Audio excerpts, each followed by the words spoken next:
All right, welcome to Newsline, where the stories never end. But let me take you and let you move away from the tension on the pitch to a place where you probably never heard of. I'm talking about Samarkand. But before you think of checking it or Googling it, let me tell you, Samarkand is in Uzbekistan, and it stands as UNESCO's World Capital of Culture and Tourism. Our correspondent Salihu Gwanara visited the ancient city and brought back this story. He says it's of culture, color, and lessons for other countries. There is no society without culture. Some communities guard theirs fiercely. Others allow it fade with time. But in Samarkand, centuries-old traditions have become a gold mine, attracting over 8.6 million tourists every year.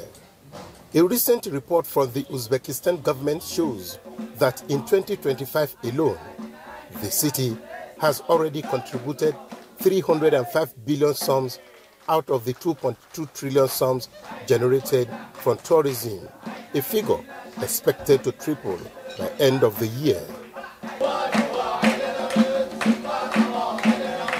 This year, Samarkand also made history, hosting the 43rd UNESCO General Conference, the first time in over 40 years the global event held outside Paris. One of the city's most revered sites is Shahizinda, meaning living king. It is believed to be the resting place of Quzam ibn Abbas, cousin of Prophet Muhammad, peace be upon him. The sacred walkway draws tourists from across the globe. When I saw the pictures, I was like, I cannot wait to visit. It doesn't look like a lot of places I've gone to it. It has its own character. And there's a lot of history here, yeah. We are going to a lower part. And then there is the Samarkand Cultural Village, where ancient paper making is still practiced, using techniques passed down for generations. These papers only about artists and also calligraphy persons, and also write Quran, to using it to write Quran, because the paper, the very high levels.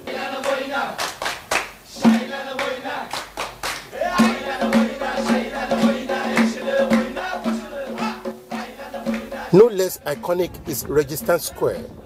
Built in 1417, a breathtaking complex of 3 madrasas, showcasing the architectural soul of Central Asia. Their affection for colored-skinned visitors stands out. At one point, even a 1-year-old boy, Yusuf, refused to leave after taking a picture with me, captivated by my beautiful complexion. Samarkand's story is a reminder, especially for a country like Nigeria, blessed with oil, that tourism, when deliberately nurtured, can significantly boost the nation's economy. But let me quickly add that Nigeria is already on that global map, as we will be hosting one of UNESCO's flagship centers, the International Media and Information Literacy Institute in Abuja. All right, Salihu, I hope you didn't come back with any baggage. You know what I mean? All right, now from Samarkand, let's journey to Kano, back home. That's another Asian city with its own legacy, of course. And in that state, there is a popular saying about that city. My Hausa is not fluent, but I'll try. And I think it goes, Komi Karifinka, Akwai Wanda Yafika. It means no matter how powerful you think you are, you'll meet someone greater. I hope I got that correct. Now, Kano City prides itself ahead of every city, though other cities may disagree. But without any doubt, Kano is ahead in terms of trade and commerce, especially in the northern region. But then, Abdullahi Mohammed hits the road to discover another aspect that makes Kano thick. His experience is quite amazing. to 400 kilometers of highway with its ups and downs conquered. At the end of it, a bustling city, a city that prides itself ahead of every other city. But there is something unique about this city, its culture, heritage, and history. And that's exactly what we want to discover about this city this time around. Come with me. To get to the roots of the history of the city, we headed to a place which accommodates what is believed to be the starting point, Dala Hill. A hill bearing the brunt of climate change, but taking a pride of place in the annals of history. That Dala you are hearing was nicknamed after a haunter who reside beside Dala Hill. From Dala, the majestic palace of the Emir of Kano, imposing its magnitude. From every nook and cranny, the architectural wonders of northern Nigeria adorns. What lurks around the walls and roofs of the palace, a chronicle of those who held sway, and the breathtaking civil engineering of the greatest builders in the class of Babat Angwani. Muhammad Rumpa happened to become the Emir, the king of Kano, in 1463. So instead of him to come back to the old palace, he said no, it could not accommodate him. So he decided to build a new palace. But just when the thrilling encounter with the majestic palace lasts, the drums and trumpets began to fill the air with a rhythm only for the kings. A mini Durbar taking center stage.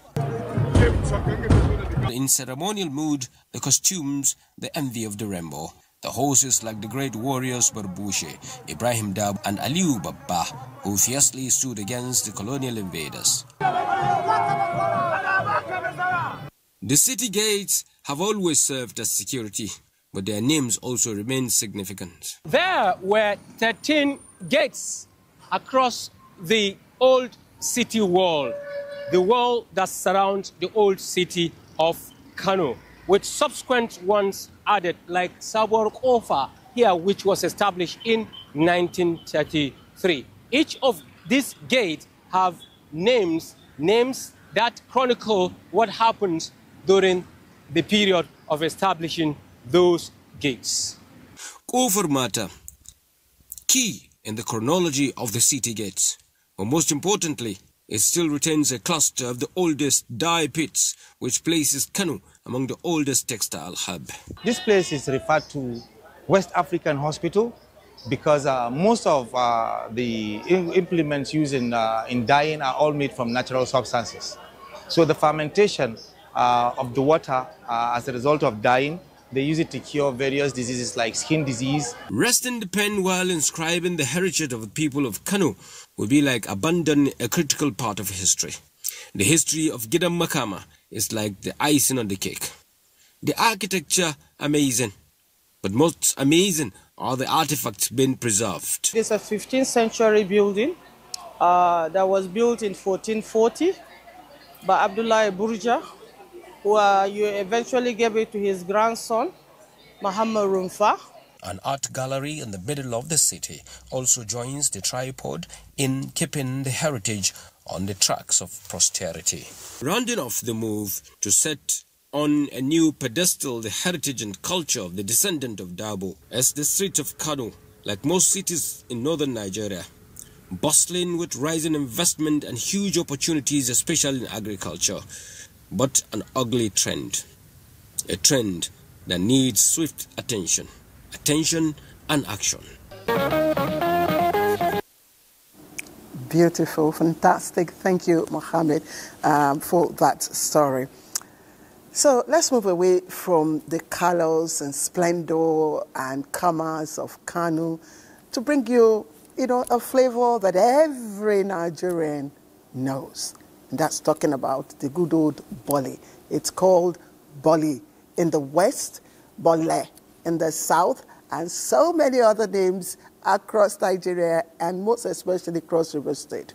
Now, this smoky mouth-watering delicacy is loved by all Nigerians, regardless of tribe or tongue. So tonight, we will take you to Calabar, where our correspondent Erika Evi explored how roasted plantain has become a favorite on the plate and also a source of income for many vendors. It's a local delicacy cherished by the Ejagam people, one of the major tribes in Cross River State. The famous roasted plantain, loved by the Ejagam people of Cross River State, is a must-have in most celebrations. Also called boli in Yoruba, brings people together with its smoky aroma and rich flavor, best enjoyed with fish or beef. I enjoyed it so much, especially those ones roasted on the road with chicken or fried fish. I enjoy it. It's a very sweet and delicious food. There's a must you must gain in your business. I'll say yes, but we have our challenges in the business, that's for sure. And should I say the tax force also is affecting the business? I use the money they have myself and my children, all my family, this because of this plantain money. But Egome is not all about eating alone. It has become a thriving business, providing daily income and financial independence for many. Egome, proudly known in Cross River State as plantain and fish, chicken. The business is going well. Everything is moving well. We have plantain, we have fish, chicken, there's yam, there's potato. Either in or non-season of plantain, its demand keeps rising, especially among health-conscious eaters who value its nutritional and medicinal benefits. For me, especially that of Cross River State, the one with fish and the one with chicken. I think I can differentiate the two. They are too good. In Lagos, they call it bole. But I will tell you that there's no comparison. In Calabar here, the pattern they used to make it, it is so beautiful. The taste is, there's no comparison, honestly. In Calabar, Egome stands out, roasted to perfection and served with spicy local sauce. And then my local government, they call it Egomo. And then locals, they call it bole. You know, it's very good for the body. It gives you strength, gives you irons. I eat it every day. Ejagam, that they call Egome, plantain is the best delicacy that they have so far. They use it to entertain their visitors. So, when next you visit Calabar, follow the aroma and grab a bite. You will agree there's nothing quite like Calabar Egome. Okay, I hear you, Egome, in Calabar, but you can't beat the bole of D-Line in Port Harcourt, I can assure you. Take a visit to Port Harcourt. But just like roasted plantain, bole, Egome, fura de nunu is another delicacy that cuts across tribes, class, and region. Now, fura de nunu, a traditional northern blend of millet and fermented milk, has grown from a local favorite into a national delight. So tonight, we'll explore how this age-old beverage is nourishing and serving as a tasty symbol of unity in a place where differences often divide, but food, of course, always find a way to connect. India is a country of rich food traditions, yet despite the diversity, some delicacies have become favorite everywhere, crossing tribes, class, and culture, and uniting the people. One of these is fura, a millet-based milk long enjoyed in the north. When mixed with nunu, a fermented milk drink, it becomes the popular fura de nunu, that thick, refreshing blend once seen as a Hausa Fulani staple, but now enjoyed in homes, markets, motor parks, and street corners across Nigeria. For some, it is a full meal. For others, it is a cool, soothing drink that settles the stomach after a long day. Fura is among of my best foods that I need to take each and every time I can have it. And that is why even I eat food, whatever kind of food I eat, if possible, I have to merge it with fura. Sometimes, if I skip even one day, maybe the next day, I will come and buy it. Sometimes I used to buy it myself and keep it inside my fridge. Fura, if I drink fura, it's better for body. If I drink 2 days now, my body the jiggy energy. Me I dey talk. That's why. Fura is not just delicious; It calms the body. I even prefer it cold. My whole family takes it now. Fura is one of the best palatable food that normally the Irish people are taking. In the sense that now if somebody just take a solid food, maybe overnight, he cannot be satisfied unless he take a cup of fura without diluting anything with it. It makes somebody to grow faster and fat. I can simply tell you that I'm so addicted to fura that not a single day passes if I'm healthy without taking it. I really like my fura with a little sugar and ice. What began as a simple curiosity for many has now become a daily habit. In Kebbi State, a quick stop at any fura da nono joint tells the story clearly. Civil servants on break, traders escaping the sun, Okada riders cooling off, and students grabbing an affordable filling meal, all gathered around the same bowl, showing how food can break barriers. For average Nigerian, fura da nono serve as a drink, a comfort, culture, and community in one cup. Beautiful, rich culture, all, nourishes us in different ways and in different manner. From fura da nono in the north, we're moving on to the south, of course. This time to bring you a festival in Ilaro. Of course, it's where Nigerians converged for the 32nd Orono Festival. That festival is an event that continues to bind the people of Ilaro together, the shared heritage and cultural pride. And for this report, Yemi Dalimo was there, and he says that Deputy Senate President Ibrahim Barau Jibrin led a National Assembly delegation to join cultural leaders and everyday citizens in celebrating Orono, the legendary warrior whose legacy of courage and unity still inspires Yoruba land and beyond. Here in Ilaro, Ogun State, the story of one man's extraordinary courage echoes through the town. Orono, the legendary warrior whose bravery secured peace for the people of Yewa land. His sacrifice, leadership, and devotion to the safety of his people are remembered and celebrated annually. So, the Orono Ilaro Festival has become a cultural event and symbolic homecoming for sons and daughters of Yewa land to reconnect with a history that shaped their identity. From artisans to traders, farmers to students, everyone finds a reason to be part of the celebration that honors a hero who fought so they could live in harmony. To tell our people to imbibe the spirit behind the man called Orono, who went out of his way every time there is war, ravaging his people, to defend his people, to stand by them. And that is the essence of all that we are celebrating. This gathering offers us not only an opportunity to honor the legendary warrior Orono, but also to celebrate the growth, strength, and renewed socio-economic ambition of Ilaro as the gateway to the development agenda of Yewa land. This year's edition drew cultural ambassadors, members of the National Assembly, and the paramount ruler of Yewa land, Oba Kehinde Odugbenle, alongside the Okonlomo of Yewa land, Senator Solomon Olamilekan Adio. We know that Orono Festival is just one out of the numerous festivals we celebrate in Ogun West. So all festivals must be like this.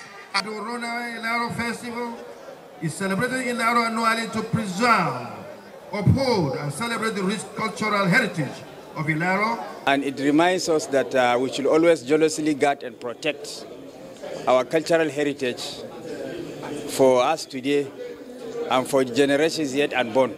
As we join hands in Nigeria to bring the unity and continue to tell the world who we are as a people, that is one people based in culture, creativity. The celebration of Orono Ilaro Festival is one of the numerous celebrations of the festivals that Nigeria is blessed with. And I say this is a good move. Traditional homage, cultural parades, vibrant Onigbaje procession, and the crowning of the Sisi Ilaro Beauty Queen brought color and excitement to the event.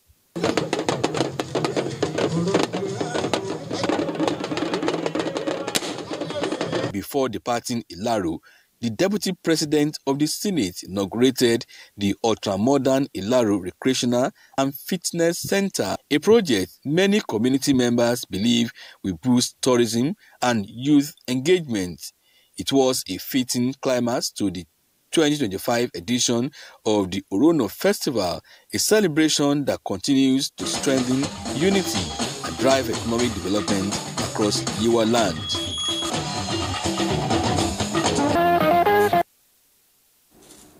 I mean, I love that, the rhythm of the talking drum. Now, just a little bit of history. Orono is said to be a brave warrior. He fought very hard against the Dahomian army in those days when they threatened the people of Yelwa. So Orono brought peace and security to the people of Yelwa in today's Ilaro in Ogun State. All right. Now, we have news coming in. The People's Democratic Party has concluded its national convention with deliberations that many stakeholders believe will define the party's direction ahead of the 2027 general elections. Our correspondent, Grace Anyoleke, reports that the convention closed with calls for unity, discipline, and renewed commitment to the PDP's electoral agenda. Flanked by his Bauchi, Plateau, and Zamfara State counterpart, Governor of Oyo State, Seyi Makinde, has declared that the just concluded National Convention of the People's Democratic Party, PDP, would go into the annals of history as the one that brought the turnaround to the PDP nationally. Describing the PDP members as resilient, the governor said the long stretch of tussle leading to the convention was worth the while. Ratify/confirm executive committees, structures of the party at all levels in states and geopolitical zones where congresses have been concluded without prejudice to powers conferred on all relevant party organs at all levels by the constitution of the party. Hitting the ground running, the party's new crop of leaders maintain the stance of unity of purpose and courage to reclaim the party's place as a leading democratic political party in Nigeria. The only political party that contains and maintains its name, its label, its motto, its intensity is the People's Democratic Party. If we do not have a vibrant opposition, become electoral authoritarianism, where you have elections, but those elections do not help with democratic consolidation. From party reforms to strategic alignments, stakeholders describe the convention as a major step towards building for electoral victory in. And that's the situation from the PDP convention held in Ibadan. Newsline will continue in just a moment after the break. Welcome back to Newsline, and thank you for being with us. So let's now take you into an arena where only brilliance is the currency. Now, it was a test of wit. The 7 outstanding students emerged from the Ibadan regional contest of the MTN MPOS Spelling Bee. Now, they will now advance to the grand finale of the competition, slated sometime in November this year.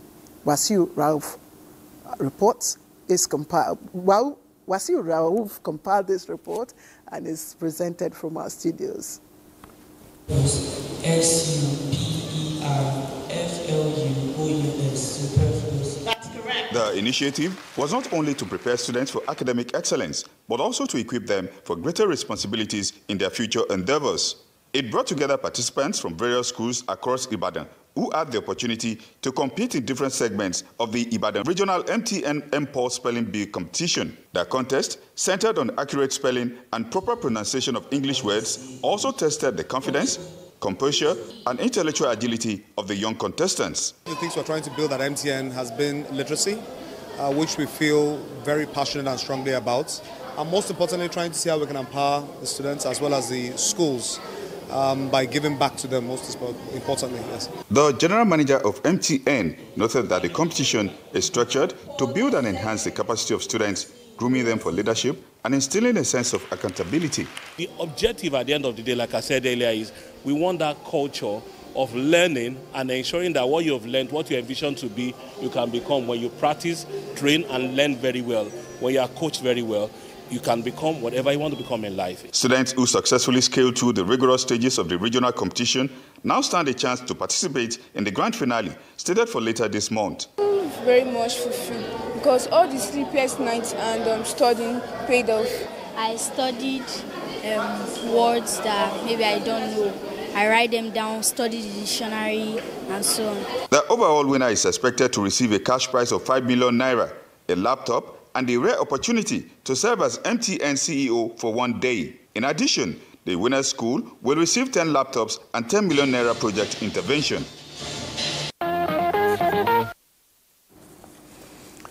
All right, welcome back. Now, have you noticed how something as simple as love can remind us of the Nigeria we all dream of? Now, for me personally, anytime I see or hear an intertribal or interreligious union, it genuinely warms my heart in more ways than you can imagine.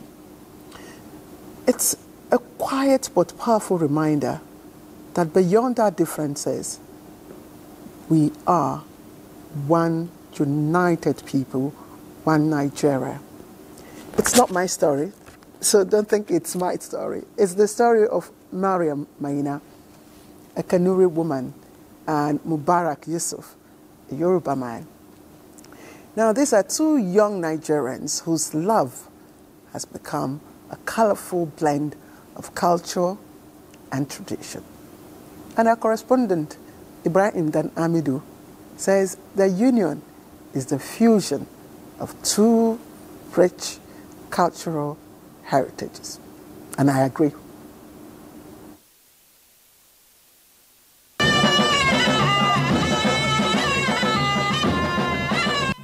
In the fragrance of tradition and the melody of joy, love finds its language. Here in Abuja, the Kamu and Wushe Wushe unfold, a beautiful blend of northern customs, celebrating respect, honor, and the joining of two families. The word caught my attention first was a beautiful smile. A groom, she showed love by taking care of the bride. When you have belief in God, you have everything. A ceremony where families meet in laughter and love. Proof that Nigeria's diverse roots can grow into one future. The best way for a groom to show love to his bride is by leading her and protecting her with love. At the Anuru Mosque, commitment becomes covenant, sealed with faith, blessings, and the prayers of family. I pray to Allah to strengthen his iman, because it's not easy to have a woman at home. And when you have a strong iman, you'll be able to manage the wife very well. He basically taught me everything I know, and I'm promising him that I will not disappoint him. And I look forward to replicating what he has done with my mom, and even do better, inshallah. We are so happy, we are so proud about it, and we pray to Almighty Allah to grant them the patience, the tolerance, and with our support and our prayers to make it a success and be an example to the entire nation. And love blossoms here, in laughter, music, and the warm glow of family and friends. The Vice President has requested me to be here as a father of the day. And my prayers is that what she reward you, what concern you, what she give you the reward of marriage. Everything is fine. Alhamdulillah, Alhamdulillah, Alhamdulillah. I have to seriously appeal to parents to give them some time to bond. Let them get to know themselves. Love goes beyond a tribe. When you love, when there's love between two people, it's just natural. It's just something they cannot explain. Love is beautiful if you understand one another. And I want to believe that with all those things put in place, understanding, love, tenacity, and respect. And when two hearts make one promise? I felt peace. It was just so lovely. And it happened that we work in the same office. He was just so nice, honestly. I still look forward to seeing that smile every day I wake up. Mariam and Mubarak remind us that when love leads, tradition and unity follow.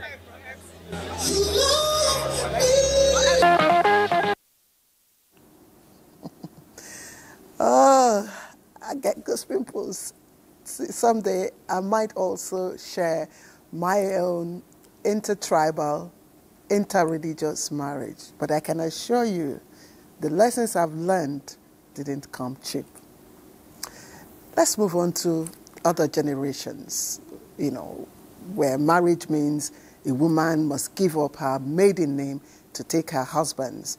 Now, that's a tradition that's tied to our identity and belonging. But times are changing now, they say. Some women now choose to keep their maiden names, redefining what marriage and identity means in today's changing world. Delight, or rather Delight, Njikoye explores this growing trend and what it says about modern womanhood. Cultures, a woman is often seen as a temporary member of her father's house, one who will eventually marry, move out and take her husband's name. For generations, this belief has shaped how women are treated. Some denied inheritance, limited access to education, and often made totally dependent to their husbands once married. But things are changing across communities. Families now invest in their daughters' education and professional growth, embracing the truth that when you train a woman, you train a nation. Today, more women are choosing to retain their maiden names after marriage or combine with their husbands' names. What could be driving this trend? But we have instances like Okonjo Iweala, okay? The Okonjo there is her maiden name, while the Iweala is the husband's name.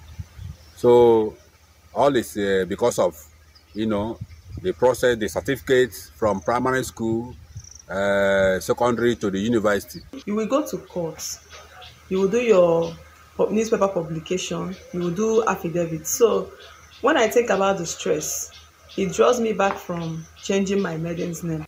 Is religion a factor in this evolving perception, or is it simply the rise of self-awareness? Biblically, I know that Genesis says a man shall leave the father and the mother and is cleaved to the wife, and they become one.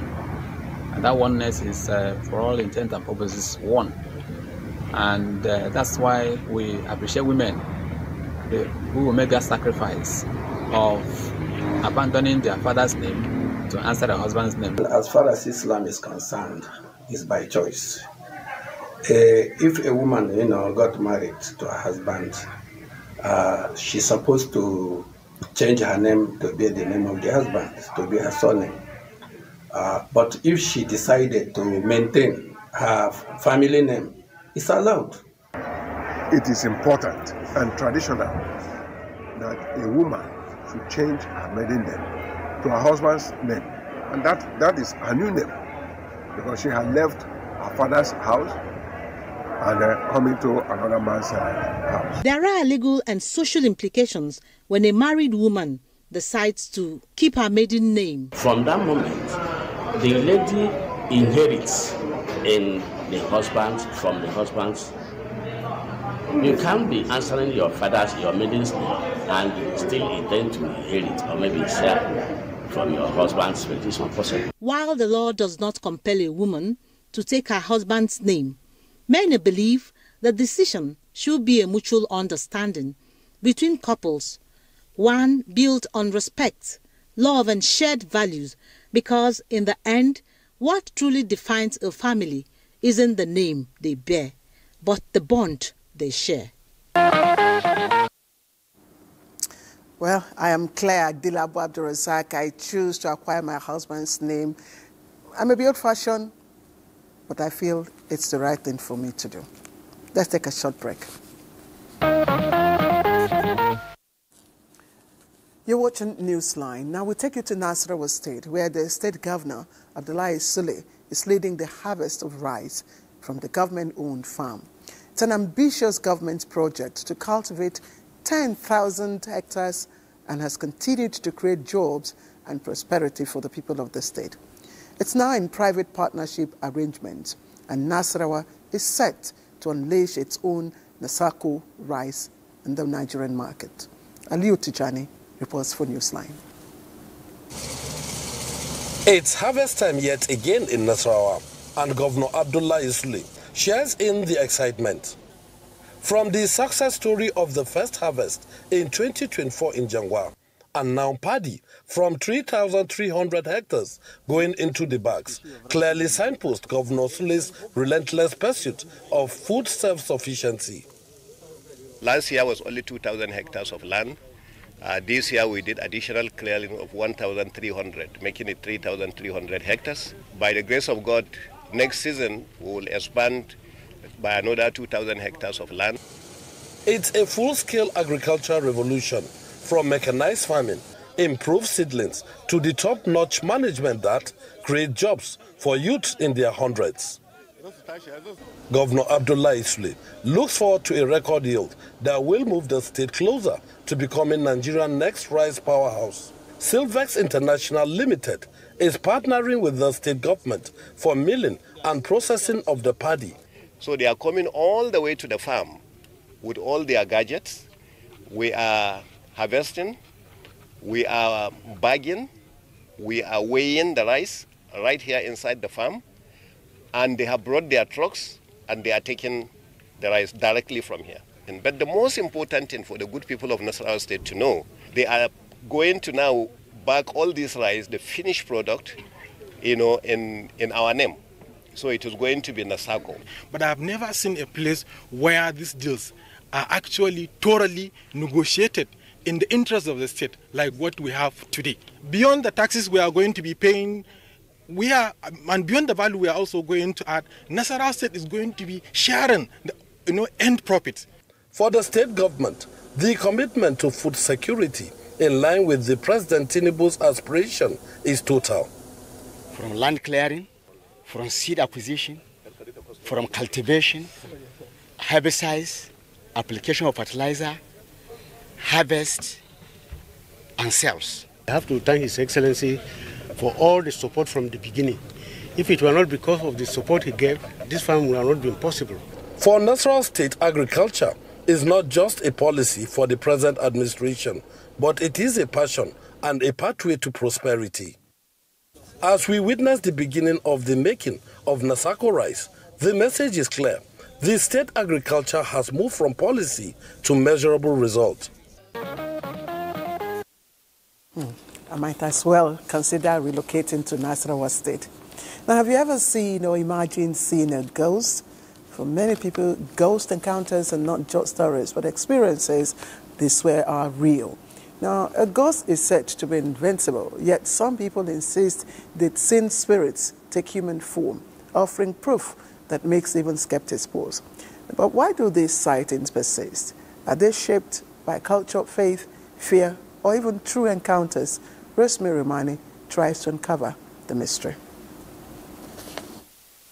Some support the belief that ghosts exist in the land of the living. Others say it is a mere superstition. Some even say it is a folklore, while some are neither here nor there. as they believe it does not exist whether spiritually or physically. Whichever school of thought one belongs, at the end of this report, one thing is sure: one will take a stand. Some Benin traditionally rooted indigenes believe in ghosts' existence, even among the living, as they share some life experiences. When someone dies, maybe someone that have lived long on earth, before the announcement goes, it do appear to either a good relative or any of the children that have a good heart.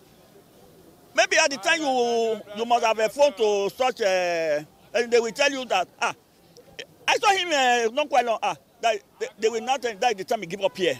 Those who died at old age, they don't appear anywhere to starting a new life. But those who die prematurely, like below 30, 40, thereabout, you can see them reappearing elsewhere, and they start another life. What does Christianity say about ghosts appearing physically? Christianity does not believe that the spirit of the dead or the spirit of a person who has transited, moved from place to place. Islam also aligns with Christianity. No any belief such as that, believing that when you die, you will be seen in another state or in another country. Professor of History, Benson Osadolo, gives his views. For me, I belong to the school of thoughts that believe that ghosts exist.